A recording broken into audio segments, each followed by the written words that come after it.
Kita mungkin bisa lanjut ke pertanyaan selanjutnya ya dok ya. Ini Ya, terkait diet, udah banyak banget dok yang masuk. Semoga semuanya bisa disampaikan nanti ya dok ya pertanyaannya. ya. Kemudian ini kita bacakan lagi dok.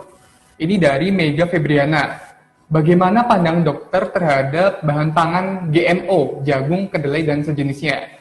Berpestisida yang mengandung pestisida tinggi, buah karbitan. Lantas hal-hal tersebut seberapa efek negatifnya dan bagaimana menyiasati jika dihadapkan dengan pilihan makanan tersebut dok? Jadi itu Ya, ya, terkait saya mau jelaskan sedikit GMO. tentang masalah GMO. Barangkali ini satu topik sendiri nanti suatu hari. Jadi nggak ada hubungannya dengan diet sebetulnya. GMO adalah yang disebut dengan Genetic Modified Organism.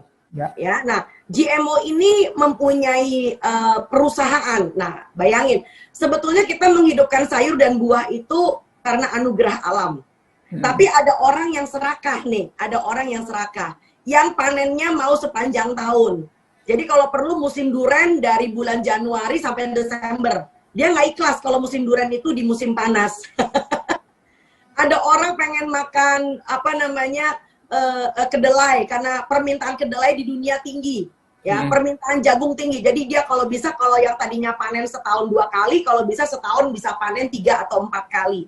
Jadi atas keserakahan manusia dan permintaan konsumsi yang tinggi, maka diciptakanlah ras. Nah, istilah ras. Genetik tertentu dari tanaman-tanaman ini, dan tentu saja ada harga yang harus dibayar. Karena apa? Tanaman-tanaman ini adalah tanaman yang kebal dengan hama.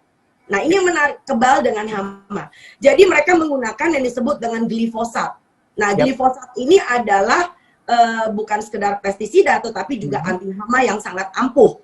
Jadi tanamannya ini tegap perkasa, menantang musim dan menantang cuaca. Ya, istilahnya begitu. Nah, problem dengan penggunaan glifosat itu yang menjadi masalah. Karena glifosat ternyata pada penelitian pada mencit, pada binatang, kita baru sampai uji klinis di hewan, karena tidak elok kalau uji klinisnya di manusia. Pada uji klinis pada hewan, lalu ternyata ini akan mengganggu istilah kita disrupsi hormon. Nah, setelah hormonnya terganggu, lalu pada keturunan yang kesekian, ketiga atau keturunan yang keempat, itu justru menyebabkan kemandulan.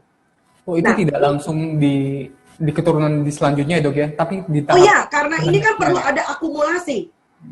Perlu ada akumulasi. Jadi zat itu perlu ada akumulasi untuk bisa memberikan efek bagi manusia. Nah, pertanyaannya adalah, itu sebabnya kenapa di negara-negara maju ya untuk bisa mempunyai sumber pangan yang baik, maka atau kejujuran dari pertanian, maka pihak pemerintah itu memberikan stiker-stiker tertentu.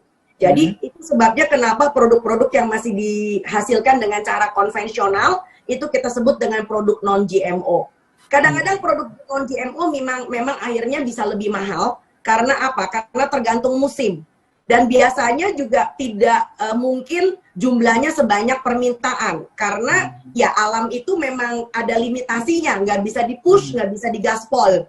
Itu sebabnya kenapa manusia perlu KB. Supaya permintaannya nggak terlalu banyak. Ya kan? Nah, ya, tapi saya rasa Anda tidak perlu khawatir dengan Indonesia, walaupun ya industrinya udah mulai masuk nih ke Indonesia, saya tahu banget. Oke, karena apa? Karena tanah kita masih cukup kaya.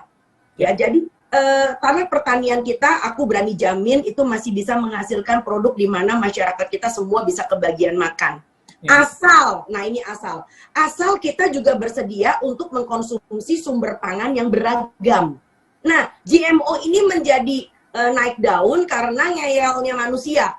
Ya, yang saya takutkan adalah satu, misalnya nih, kalau Anda maksa, Anda makan kudu ada nasi.